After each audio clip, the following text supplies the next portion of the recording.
Welcome to the Resilient Earth podcast, where we talk with speakers from the United States and around the world about the critical issues facing our planet and the positive actions people are taking. From the tiniest of actions to the grandest of gestures, so that we can continue to thrive and survive for generations to come. I'm Leanne Lindsay, producer and host, along with co-hosts and co-producers Scott and Tree Mercer of Mendonoma Whale and Seal Study, located on the South Mendocino and North Sonoma coasts. The music for this podcast is by Eric Alleman, an international composer, pianist, and writer living in the Sea Ridge. Discover more of his music, animations, ballet, stage, and film work at ericalleman.com. You can find Resilient Earth on Spotify, Apple, and Amazon podcasts, iHeartRadio, YouTube, SoundCloud, and wherever you find your podcasts.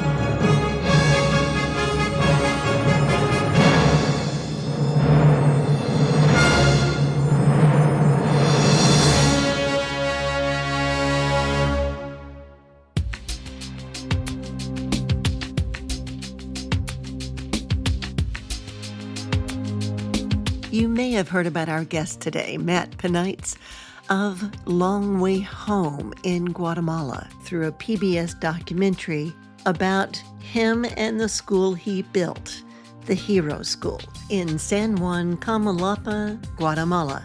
This PBS segment is hosted by none other than Law and Order's Sam Waterston. Here's a quick clip from that. Every year, more than 1.6 million people leave home to volunteer around the world. Why? What motivates them? What challenges do they confront? Is it even a good thing that people from one culture presume to bestow something on another? It's a puzzle in which the pieces are always changing shape, because that's what culture is, ever evolving.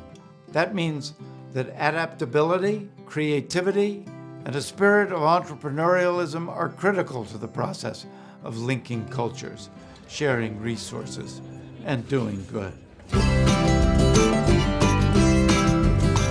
Here in San Juan Comalapa, nestled in a mountain valley 25 miles northwest of Guatemala City, an extraordinary endeavor is underway. We're in San Juan Comalapa, Chimaltenango, Guatemala, population of about 50,000 people. So in Comalapa, they have market on Tuesday, Friday, and Sunday. Here they sell carrots, potatoes, oranges, a little bit of everything, and most of this produce comes from the surrounding villages. There's an understanding that everybody depends on the earth to produce food, to also produce their income. But there isn't a really great answer for where to put all of the trash. There isn't a trash system. People can barely afford the education. They can barely afford basic sanitation services. It's just very difficult for anybody to worry about the trash problem, although it's very important to everybody. Long Way Home is a nonprofit that takes trash and transforms it into a thing of value. But that is just the beginning of the story.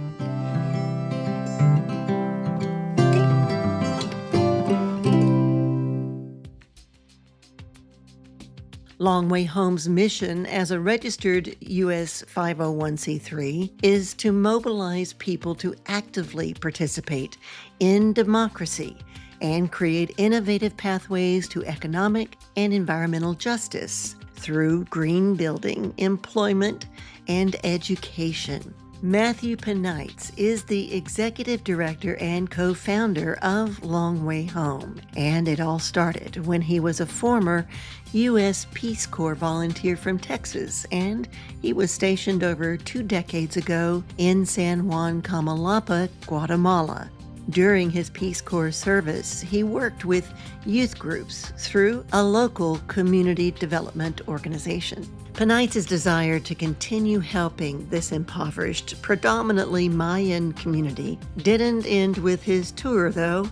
He sold his car back in the USA to raise funds to co-found the nonprofit Long Way Home. That was back in 2004 to help create better employment and education opportunities there. In 2008, their team of educators, builders, volunteers, and administrators established the Hero School to ensure multi-generational systemic change. Their mission is to empower communities through innovative, sustainable education, transforming waste into opportunity and building lasting foundations for growth. They work hand in hand with local communities to create educational infrastructure using recycled materials, particularly used tires that would otherwise pollute the environment. Their approach combines environmental stewardship with educational excellence, creating spaces where learning thrives and communities flourish. Every project they undertake is guided by the principle that education is a fundamental right and that sustainable practices can create lasting, positive change for both people and the planet. Teaching and learning at Hero School is contextually based, relevant to the local challenges associated with environmental degradation and climate change, and grounded in UN Sustainable Development Goals. The Hero School curriculum integrates traditional Guatemalan education, green building, and UNESCO standards for education for sustainable development, or ESD, and is accredited by the Guatemalan Ministry of Education. From 2008 to 2025, they have been transforming rubbish into the marvel that is the Hero School campus. During these 2 decades, they have transformed over 25,000 used tires and 100,000 plastic bottles filled with inorganic trash into the 20-building upcycled marvel that is the Hero School campus right there in Guatemala. To accomplish that feat, they united people from all over the world and open-sourced the entire process, which you can find on their website. This green building process is now the cornerstone of the education received by the 175 pre-K to 11th grade students who currently attend their school. Long Way's Home vision is a world where every community has access to quality education built on principles of sustainability, innovation, and environmental stewardship. They see a future where the model pioneered in Guatemala spreads globally, creating a network of communities that prove waste can become wealth and education can break cycles of poverty while healing the planet. Today, we invited a guest co-host to join us, and that's Zach Cliver of Blue Green Future and Flukes Whale Tours International. He's conducted whale tours and explorations to Guatemala and is even married to a Guatemalan woman. Zach is a Maine-based marine scientist, naturalist, and educator who has led over 600,000 people on whale watching tours from Bar Harbor and around the world. He has been a prior guest of ours on this podcast, as well as on an annual conference we've hosted and produced, the Ocean Life Symposium. Now we'll get into our conversation with Matt, Executive Director of Long Way Home and creator of Hero School. And you're listening to Resilient Earth Radio and Podcast. I'm Leanne Lindsay, host and producer, along with my co-host, Tree Mercer from Mendonoma Whale and Seal Study. Good morning, Tree. Good morning, Leanne and Zach and Matt. Yes, and Zach Cliver is a guest host today from Blue Green Future. And hello to you, Zach, and welcome back. Great to be here. Nice to see you. And we're all talking today with Matt Panaitz, who is executive director of an organization in Guatemala called Long Way Home. I'm so glad you reached out to us, Matt, and welcome to the show. Well, thank you. It's great to be here, and thank you for the invitation. And you're welcome. So take it away, Matt. Sure. So I was in the Peace Corps from 2002 and 2003, and that introduced me to Guatemala. I don't think I'd ever even heard of Guatemala before I did the Peace Corps.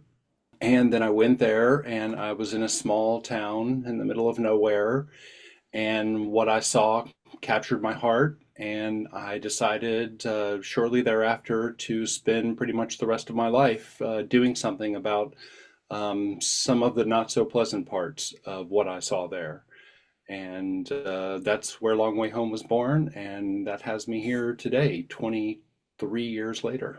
Well, Long Way Home is the name of the organization, and they take all kinds of trash and build, in fact, specifically, they've built classrooms focused on education, but there's other applications that they've done, and they've given such an example of how to do this process of recycling, reuse, which is so important for our environment, especially when there are many locations around our world where people feel that they just have no other option but to maybe throw it in the river or the ocean.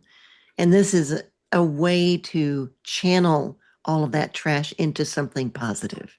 That's exactly right. And that is what we have been focused on for most of the time that we've been there.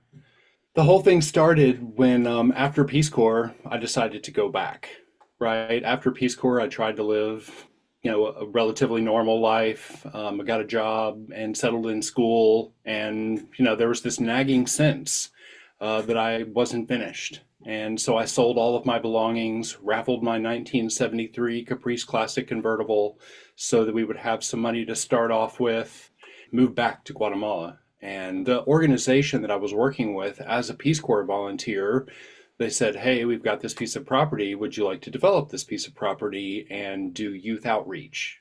So I said, sure, that's perfect. And so we built a grass soccer field and a basketball court. It was the first grass soccer field in the history of this town. So because we built a grass soccer field and everybody loves soccer there, I got to know a lot of people because I also really enjoy playing soccer and was playing 7 days a week. And so you get to know everybody when you're doing that. And it was a real informal way to get to know everybody. But we were also living in a house that had no electricity, didn't really have windows or doors, not really much of a roof. So we were kind of living in some of the same circumstances as the people around us, right?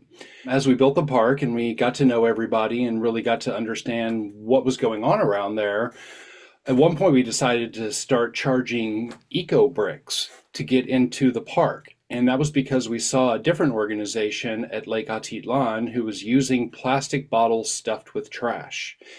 Because there's a trash problem and there really is no solution for it because there really is no budget. There's not budgets for schools and hospitals and some of the basics. So there's really not a budget to deal with the trash there.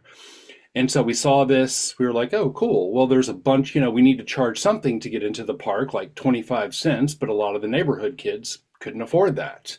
So we said, hey, how about if you give us a trash bottle, right? We call them eco bricks or trash bottles. And so we said, how about if you give us a trash bottle? Then we ended up with like 25,000 of them because we're the only, it was the first park in the history of that town and everybody was using it and all the schools were using it and the neighborhood kids. And so that opened the door to even the concept. Then at some point I asked the co-founder and I was like, we want to build a school to start dealing with what's going on in the town on a slightly larger scale because the park was great, right? It was well used, but it wasn't addressing some of the more urgent needs in that town. Like kids were carrying firewood on their head all day instead of going to school. They're carrying water. Their shelters were inadequate, not resilient. It was we were surrounded by extreme poverty. And so this co-founder friend of mine, who I was in the Peace Corps with him, he said, have you ever heard of building with trash? And I was like, not really. I mean, I've seen a retaining wall, I've seen a couple of privacy walls, but no, I'd never considered this. So we got Earthship Biotextures Volume 1 out and threw a couple of tires on the ground and decided to try it out. and we packed the first couple of tires with dirt, and then we packed a whole house worth of tires with dirt, and we saw that people loved it. It was resilient because there's earthquakes there as well. So we also saw that we were pulling the trash in from the neighborhood. The neighborhood kids were joining in on it. The schools were joining in. So the very first building that we did went really, really well. And we saw that we could build an entire school campus using the trash. And it's not only trash, there are conventional materials that we use to combine all this. But yeah, we saw that we could use the trash that was on the ground to build the entire school campus. Interesting that you brought up the Earthship Biotexture. They're located in Taos, New Mexico, and I just saw a documentary on them last month or so, but it is amazing the complex that this one fellow built. His name is Michael Reynolds, and he teaches down there now. They've got a course coming up in September, but so I want to ask Zach, what was your connection with the area down there? Yeah, my connection is through ecotourism. I hired a naturalist who was born in Guatemala and grew up in the States to come work at the whale watch company for me, and trained him. And he had worked as a news reporter for Prensa Libre, the largest newspaper in Central America in Guatemala. And they had sent him out on an assignment to the West Coast to go whale watching and photograph the whales with the locals that were just starting whale watching there. And he was so amazed by it that he wanted to bring ecotourism to help improve the sustainability and the livelihoods of the people that were poor on the coast. And so he came to work for us. And I eventually went to Guatemala to see everything there. And his wife from Guatemala is a teacher, and my wife is a teacher, and she introduced us and asked us to go on a double date. And so that's how I wound up going to Guatemala 12 times since 2018. And I lived there for 6 months at a longest period. Let's talk about the location. So where were you, Zach, and where is the town where this school was built? And tell us more about that, Matt. Sure. The location of Comalapa is, and Zach's probably pretty familiar with this, but if you leave Guatemala City and you head towards Lake Atitlan, about halfway you'll hit a town called Zaragoza, and then you go up into the mountains, and Comalapa is about 25 kilometers from Zaragoza at 7,000 feet in the mountains. So we're in the Western Highlands. Was that area affected by the volcano eruption back in June and March? Well, we do get the tremors and we get the ash from the volcano, and but that's about it, right? The lava doesn't make it that far, but yeah, we felt it. The ash in the air, We right? get the ash for sure. And speaking of whale watching, and that is the connection that Zach and Teresa or Tree Mercer have, because she and Scott Mercer did a lot of whale watching. And Tree is a former teacher from Long Island. And tell them, Tree, how long you've known Zach. Oh, yeah. Scott and Zach go back even further than us, but at least 25, 30 years, Zach, I think we have known you. Scott ran a whale watching company out of Newburyport, Massachusetts. And actually, we met on his whale watch boat way back 28 years ago. And being a teacher. Yes, I taught for 35 years. I taught science, grades 7 through 12. And always interested in the ocean and whales, conservation, certainly very concerned about environmental issues. And Scott and Tree and I got to meet each other through a local public radio station. And then we decided to figure out a way to continue a conference that they had started called the Ocean Life Symposium during the first year of the pandemic, because we couldn't hold it in a location. So we figured out a way to put it to YouTube through Zoom, this new tool we learned about.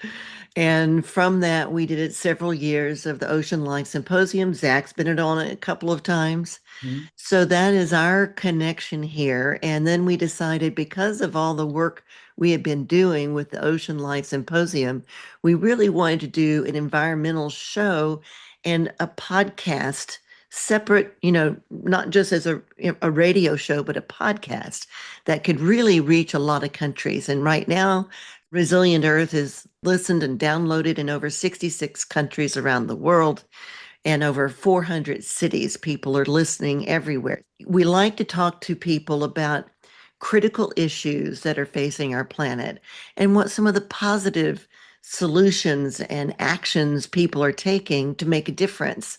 And you fit right in there in what Long Way Home is doing. And that's why I'm so glad you did reach out to us and ask us, about being a guest on the show, because this is exactly what we like to talk about. Things that are more positive and uplifting, because it can be very heavy and depressive, all the doom and gloom. In fact, it was Ralph Chami, who's with Blue Green Future with, Zach's joined his company. That was his first statement when he joined the Ocean Life Symposium as a guest speaker. And he said, it's not all doom and gloom. So that's what led us to doing this. And now this is a perfect example of this, the Long Way Home organization. So can you tell us, Matt, some of the successes and maybe some of the challenges that you have had along the way doing these projects? Sure, because there's so many, right? Especially the challenges. Exactly. And so whenever you start building with tires, you don't know what you're doing because there's not a lot to work with. Although Earthship did invite us to Taos, and they did show us around, and they did give us some training and talk to us about how to better pack a tire, right? Because like when we started off, we were packing them too much and they were becoming unstable. So the very first building that we built out of tires, we're talking 500 packed tires. We had to tear the entire thing down because we had overpacked the tires, and it made it unstable as the tires went up. And so it made it kind of wiggly. So we had to tear all the tires down and pull all the dirt out of the tires, and then basically had to start over. Because what we saw at Earthship was that you don't have to pack them completely tight all the way. In fact, it works better if you leave a little bit of space so that they'll sit down like more comfortably on top of each other and kind of fit into the little nooks and crannies of each tire. So, Very that would be one challenge, right? Right. Of not really knowing what you're doing, but continuing to try until you get it right. It was introducing something new to us, but it was also to this entire community, because as we're going around the town and picking up everybody's tires, they were like, what are you doing? Why do you want these tires? We were like, well, we're going to build a school out of these tires. And they kind of laughed us off and thought it was kind of silly. But then slowly people came because it was it really is a public demonstration. Plus we were hiring locals to do all of the work, because when you go work in, a small rural town in Guatemala, like you rely on the locals to do everything because they know everything, right? They understand how everything works, who you talk to get anything done.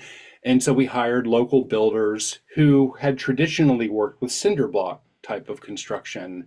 And so they had to make the transition over, because it is quite a transition to go from something so steady and regular, such as a cinder block, and go, okay, well, now we're going to work with a whole lot of nuance and we're going to start building with tires. So, it was tricky, and we all had to learn from each other. And that is what really got us into the community. And this is kind of funny. So whenever we started, everybody gave us their tires. 15 years later, now there's a lot more people using them, and we have to buy the tires from people because they're actually pretty hard to find these days. That was one of Tree's questions, was where do you get the resources? Where are they located? Yes, exactly. Yeah, and you take a flatbed truck, and well, first of all, there's little shops called pinchazos, and they're kind of like little mom and pop tire shops. And they don't have like 1,000, but they'll have like 10 or 15 that they stack in front, and they're going to get thrown away, not terribly responsibly. So whenever we take our truck and we go by and pick them up, we're doing them a favor, right? So there's a collaboration happening there, and then they start saving them for us over time. And then when that isn't enough, because we use 35,000 tires to build our campus.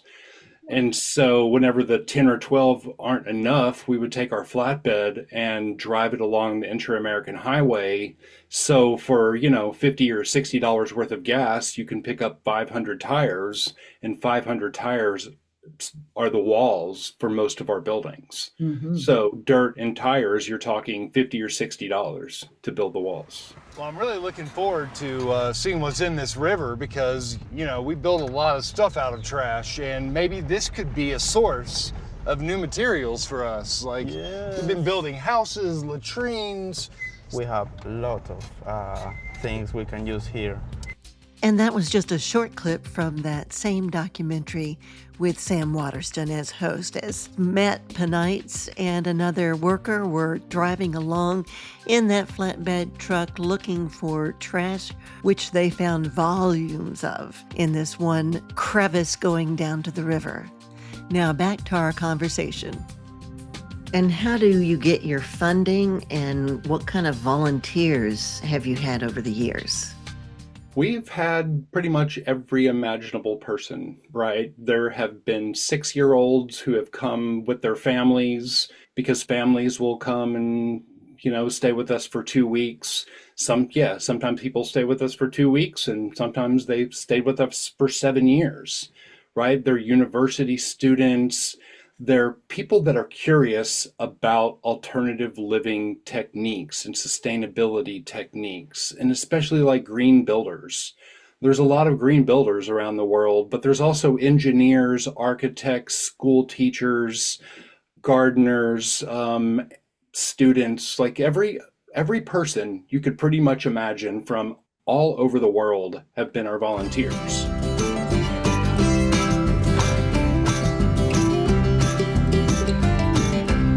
My name is Nick Kirkgright, and I am from Seattle.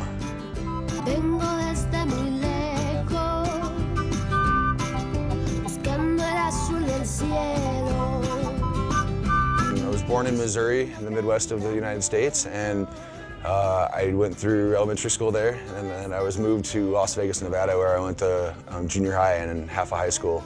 And I found that the big change in the culture, in the way that people interacted with each other, it made me think a lot about how I wanted to live my life. We have volunteers from all over the world. We have individual volunteers and interns as well, and service groups that will come for a week or so at a time as like an alternative break. A lot of people also are just traveling through Guatemala and come here on a visit and then say, wow, I want to be a part of that. I want to help out. I'm only one person, but I want to take my energy and try to use it to shift the direction we're heading into a more safe and sustainable direction. We'll be right back after a word from our sponsors. Small fish off the coast of West Africa are being scooped up in large numbers and ground into fish meal. That's then sent all over the planet to feed other fish, like the farm salmon you get at your local grocery store. It's all part of a global supply chain that has some people crying foul. Here is a case where the communities lose their fish, their food security, and they don't see any dollars coming in. That's coming up on the latest season of The Catch. Listen wherever you get your podcasts.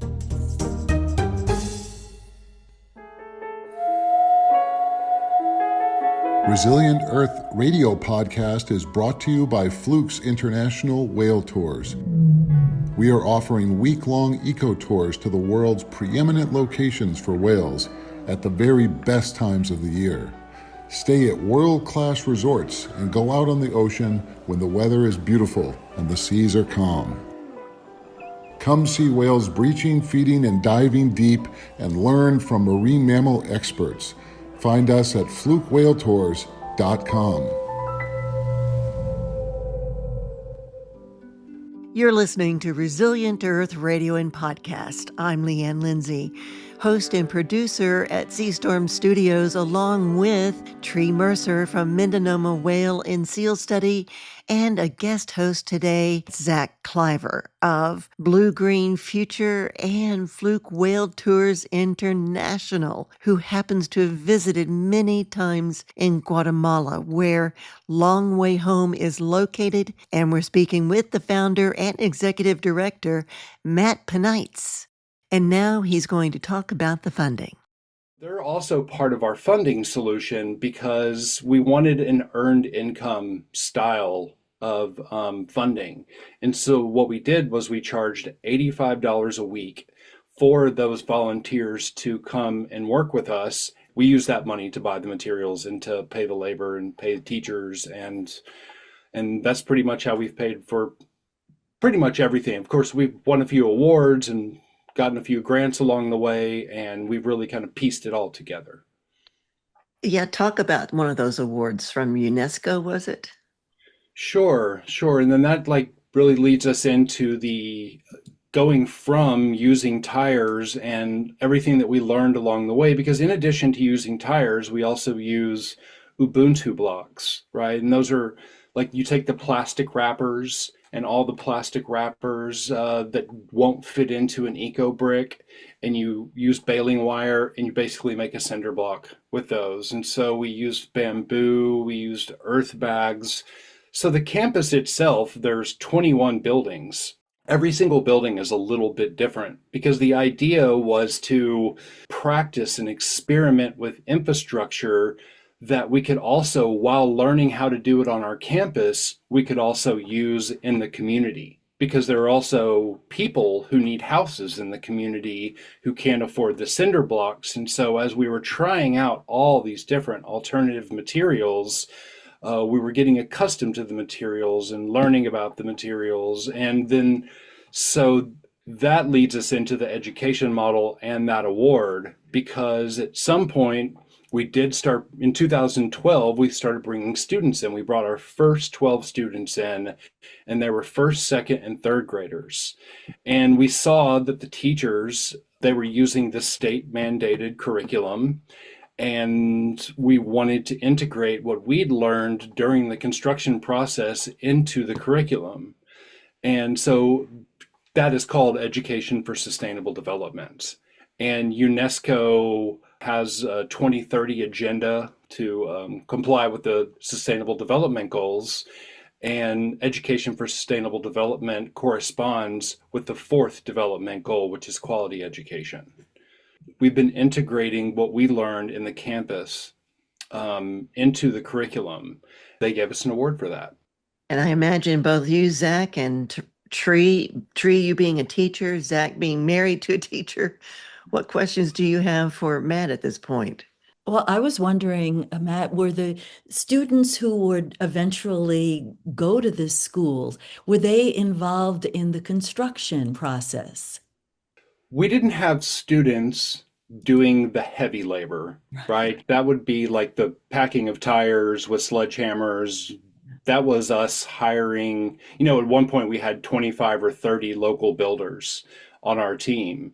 And the local paid professional builders, along with the volunteers, they did the vast majority of the super heavy work, right? Because if you're going to lay an 18-wheeler tire flat and use a sledgehammer to put dirt in it and pound the dirt, it takes 30 minutes with a sledgehammer to do one of those tires. And so what we did was got it to the point where the students could be involved.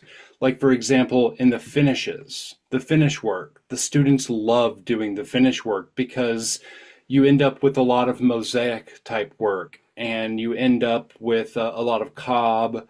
And so they get to stomp around in the cob and then take the cob and throw the cob against the wall and then shape it into figures such as snakes or squirrels or deer. And so if you look at our campus, you don't see any tires, right? What you see are all the figures and all the mosaic work that the students have done So like in home ec, rather than making a cake necessarily, they kind of take the same concepts and they make cob, and then they take that cob and they apply it to the walls and they turn it into shapes. What again is cob when you mentioned that, but also I liked the images of their handprints on the Yeah. walls as well. hmm So cob is a mixture of basically sand and dirt and straw and water, right? And depending on the consistency that you're looking for, you add different portions of that. And then you put it on a piece of plastic, and then you stomp it around and you fold it over and you turn it into what is ultimately people use for adobe, right? People make adobe bricks out of this exact same Gotcha. type of material. Well, that's very creative. And Zach, what question do you have right now for our guest? From the ecotourism perspective, traveling around all through Guatemala, I'm always looking at it through that lens. And one of the concerns, with bringing Western tourism is always the plastics and the pollution, right, in places. And you see that, and we're not used to that so much in our parks and beautiful landscapes and things, but it's such a challenge in less developed countries to manage that plastic and waste. We've been very fortunate. We go down to the Pacific Ocean to a place called Monterrico. We go down to the beach on the ocean and watch the sun rise, and then go down and watch the sunset over the ocean. And I always go down each morning and night with 2 garbage bags, and I just pick up a bag of garbage, 2 bags of garbage every time, and bring them back. But there they often wind up having to burn it. They try to burn the plastic. It's frustrating, to see all the plastic that's in these places that are poor. And I wondered, my understanding is there now have developed some processes by which you could take plastic and melt it down and then turn it into tiles or things that are useful, as you've described. Are you doing any of that? Well, we're not doing really any of the higher production, let's call it, right? Where you could take tires and turn them into chips and use them for playgrounds, which now I'm hearing is maybe not such a great idea. There's also people using tires to make highways, but not really, because we don't have the production facilities to do something like that. It requires a slightly more industrial approach, and we're pretty manual with everything that we do. We use it as a source of inspiration because we're always looking for new ways to go about doing this. And people are constantly sending me new ideas, and I love reading about them. But we use our hands mostly and don't involve a lot of machines. I like the way that ecotourism and what Long Way Home is doing with education is pulling that trash out of the environment and doing something positive with it. If it's going to be used in one way or the other, that's not harmful. So like you said, something about the playgrounds, you don't use the plastic in the playground. Is that what you were saying? Well, sometimes they'll turn the tires into little chips, and they'll use the chips like mulch or something like that. And I've seen people use pieces of tires as mulch. Now, have you noticed a real impact in the location where you are located there in Guatemala? What impact it has had on neighboring areas as well? I mean, yes and no. There is an impact in that our students, I would say whenever we started, nobody had the slightest idea what to do about any of it. Right? There were no the best ideas that anybody had were put trash cans in the Central Park, fill the trash cans up, and then throw them in the river. We tell our students, and especially the lower income students, because we charge a minimum of tuition, a couple of dollars a month. Even some of our students can't afford that. And so we say, hey, please bring an eco brick instead of tuition. Right. And then so some of our students, instead of bringing 1, they'll bring 25. Right. So there are some students that are cool. Rallying their neighbors and talking to their different family members and going above and beyond and really taking advantage of the opportunity to keep their homes and keep their neighborhoods and keep the streets clean. Yeah, I mean, that has been a really amazing impact to see them once they have the opportunity and have an idea of what we could possibly do, because we're still using all of this rubbish and we're building stoves and water tanks and homes and classrooms. And so that is our source of materials these days, is largely through the students. Do we wish that everybody in town would have picked it up immediately and it would eliminate all trash in all the rivers? Sure. That is what we wish would have happened, and that has not fully happened yet. You mentioned tree too, the impact on housing, because housing's always an issue. So it seems like this has had a positive impact, though, Matt, on housing availability in the area. Sure. There's a couple of other organizations that are more focused on housing and more focused on classrooms, like Hug It Forward. They're really good at taking eco bricks and building houses and classrooms.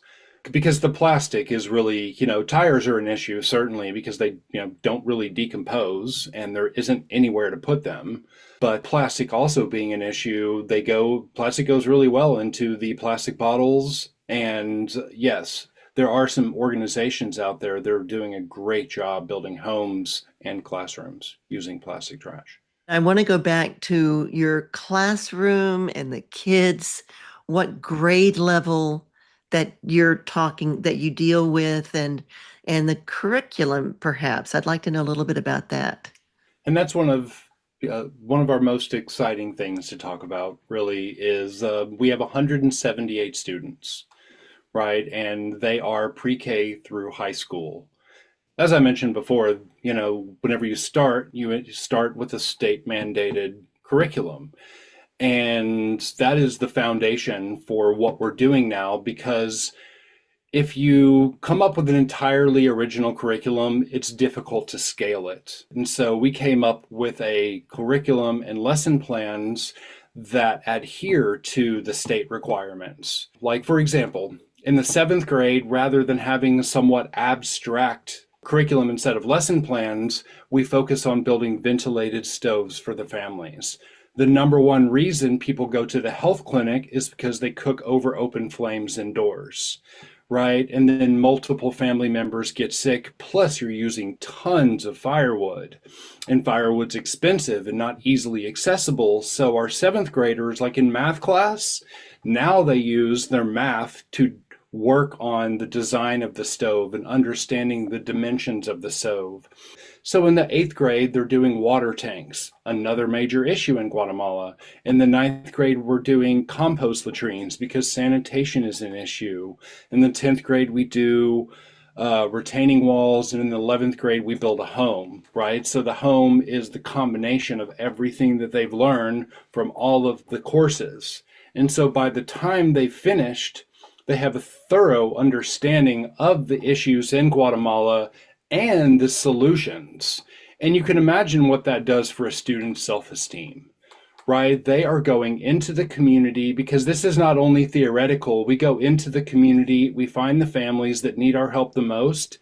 And if there is a single mother with 5 children who collects water and firewood all day, we build a stove, we build a floor, water tanks, compost latrine, retaining wall, and we completely change the family's life. And this isn't, people swooping in to fix. This is all done in a way that, we ask permission. We work with them. We talk to them. And it's primarily done by the students and teachers. Practical solutions for sustainable living in a place that needs these things, and they need these skills. These students graduate having all this talent, this ability to provide for their communities. It's really empowering these communities.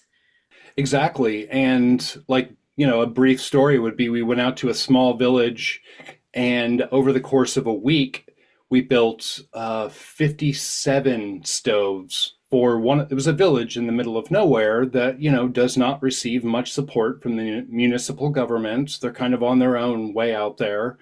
And we built water tanks and stoves. And the students mapped out the entire town. They went from house to house to see which family needs what. And then they went back to the classroom, they figured everything out, set a plan, and then we all went back. And everybody was so excited at the end of it that the people in the village were actually throwing rose petals at the feet of our students as they got back on the bus, right? So there was not a dry eye anywhere. Everybody Wow. was excited. And then the students feel valued, right? They want to feel like valued members of the community. And, what does it better than really, showing your value and being honored by your community members?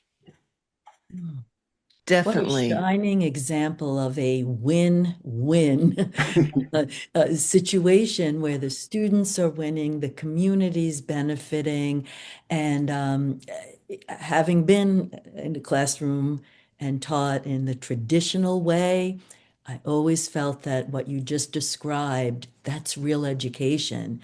That's a life-changing experience for those students.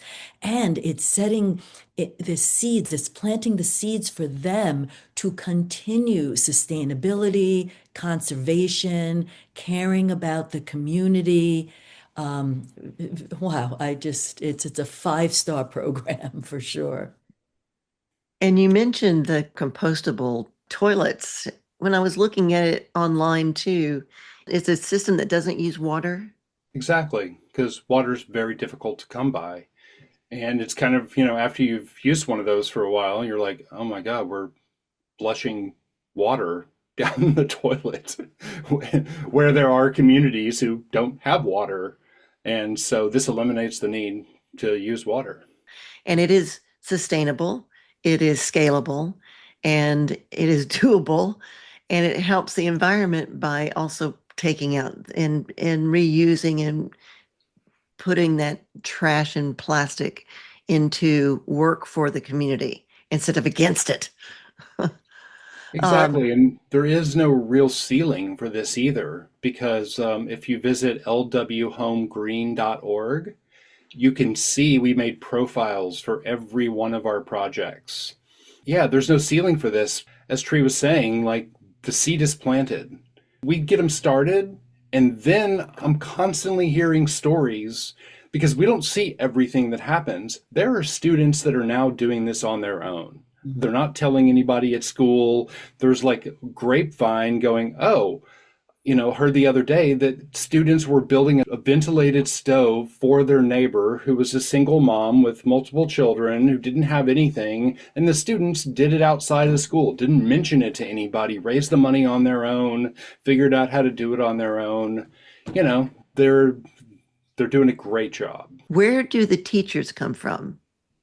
They're all local, right? So one of the major issues in Comalapa is employment. And so this is also part of our mission, is to create dependable employment. And so the teachers are mostly, between the ages of 20 and 30 years old who would otherwise find it very difficult to secure a job. And we currently have 25 teachers. Zach, was your wife a teacher there in Guatemala? Yes, she worked at a lot of different schools in the city, and she also had her own business working with students that needed personal help to improve, that were falling behind. She would work with them one-on-one quite a lot. Is there a way that other teachers in other locations throughout Guatemala could connect with each other and have resources, pooled resources? This is really the most exciting part of all of this, is that because we're writing these lesson plans, we're going to make these lesson plans available to the public school teachers at the public schools, right? And because they don't have their own lesson plans, but would like lesson plans, it would like resources and rubrics and everything that comes along with that, all the materials, they're going to use our lesson plans. And it won't be long before the public schools are using our pedagogy and we're all fighting poverty together. So what I'm picturing is several hundred people all at the same time going into our town, into those villages, doing the projects that I mentioned, and that within a couple of years, we're talking thousands and thousands of people lifted out of extreme poverty, and it being done through the public schools using the subject matter. And I do not think this is happening somewhere else. What an excellent ripple effect it is having across. What is your own education, Matt? What's your background? Sure. Well, I started off as a paramedic whenever I was in the Peace Corps. And while I was doing my paramedic work, I was also a builder. That combination led me to want to build the school.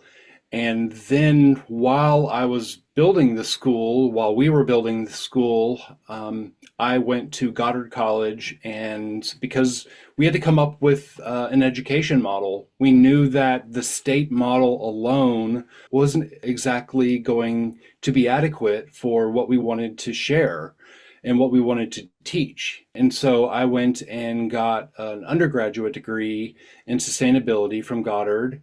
And then immediately after that, I was looking for education models and was introduced to John Dewey and Paulo Freire and all of those wonderful people. And that's where we came up with the concept of Hero School. And so I got a master's from Goddard College in education. And now I am working on integrating democracy into the middle school classes through the education department at Antioch University. I'm a doctoral student at this moment. And we named the school Hero School because we need heroes, right? There are a lot of people living in extreme poverty, and there are not a lot of schools that I'm familiar with that are doing this the way that we're doing it. So we're hoping that the students will take the heroic steps and the teachers to fix the extreme poverty that we're seeing in this town. And so we do hero work. And I know it sounds a little cheesy. I was like kind of on the fence as to like, should we call it Hero School? Is that kind of ridiculous? And everybody's really modest about the whole thing because nobody actually wants to be called a hero. You know, I would never say that about myself, and the students and teachers really kind of don't want to say it. But as a unit, we feel really comfortable saying that we're going to go out there and do heroic work. And that's what's really on the horizon, is we're going to give all the public school teachers our lesson plans, and then we're going to start doing this on a much larger scale. And then through my doctoral work, what I'm doing is figuring out how to democratize this entire process. Because, you know, it can get out of hand, or like we need clear, concise communication.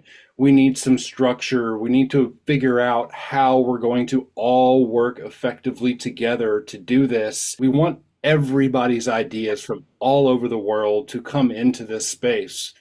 So that's what we're focused on. I was thinking too, with our two co-hosts here, that with the background that they've got in the ocean and education and helping our environment around the world, I would like to see how the education on the ocean could be uplifted, like the one young student we talked with from Minnesota. Ian. Bashir, absolutely. Ian for Ocean. You should look that up too, Matt. Did you ever hear of him, Matt? He's wonderful, and they write lesson plans. They want to spread across the country. And actually, he asked us the last time he spoke with us, he wants to send these to countries like Guatemala. May I put him in contact with you? Please do. Everybody's welcome. Great. We're wanting to stand on the shoulders of giants. Oh, that is great. And Zach, I mean, with your background, Zach is multi-talented in so many places. What are your thoughts? Oh, yeah, I would love to go visit the school. And my best friend in Guatemala is an architect. And I think we could bring a big group to come visit and see your work. And I'd love to support it. We just did a program with a group in Colombia on the Pacific coast that have an annual whale festival. And they have a poor community that are looking for ways to improve education and build up their community and sustainability and take care of the resources that they have. They have this incredible annual migration where the whales and sea turtles and everything come there. So I could see a lot of coordination with that program. with the work that you're doing. I think they'd be so impressed by what you're doing. And I wanted to tell you, Matt, my mom was a college student in the 1960s and heard JFK's speech about starting the Peace Corps, and she signed up that day, and she went to Kenya, and I'm a Peace Corps baby. So I really celebrate what you're doing. I'm so inspired and grateful. Well, it is an honor.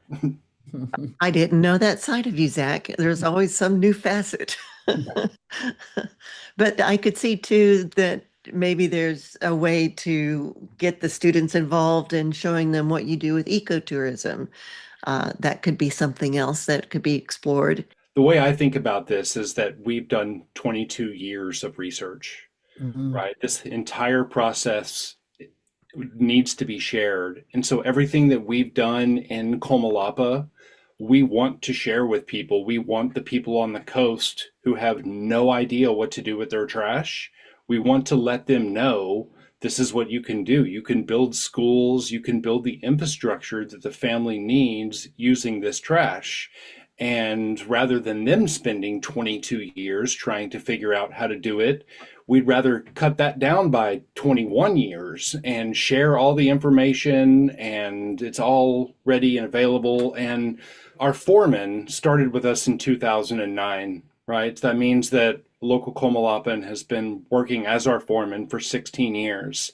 He's also traveled to Colombia, to Venezuela, and he also went to South Africa.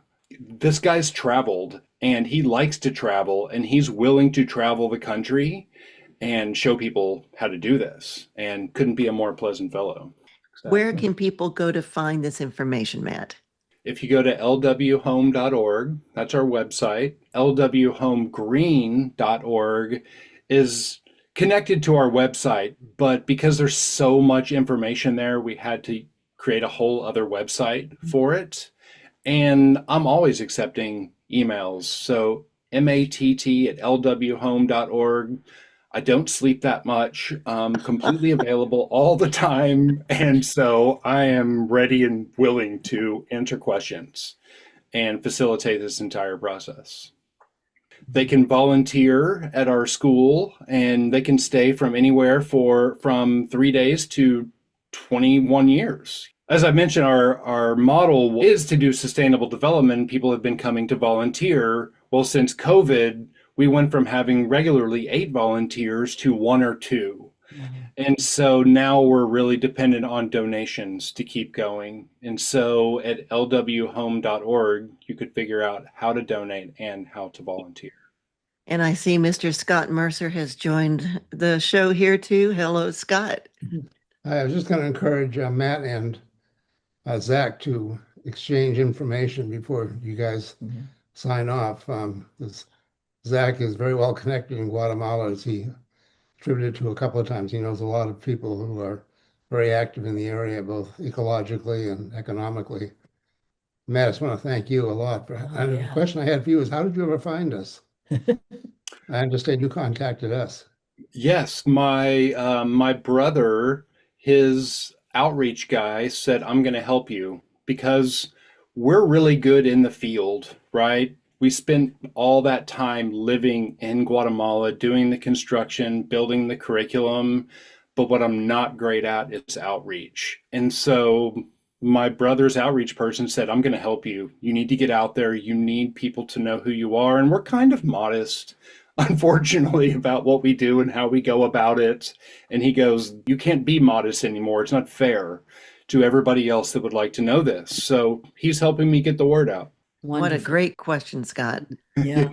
Thank you. You're sitting right almost next to Mr. Connection. We can use some connections. Yeah, we will spread your word. We really will, because it's important. What you're doing is so valuable, and we're very grateful for your time today. At the heart of Long Way Home is a remarkable community school, built by green building volunteers, staffed by local teachers. It features a unique curriculum designed to empower students to be creative leaders. My interpretation of the vision when we first got here was to help reinforce and bolster the local Mayan identity through education and by giving them the skills that they'll need in the future to survive as a people.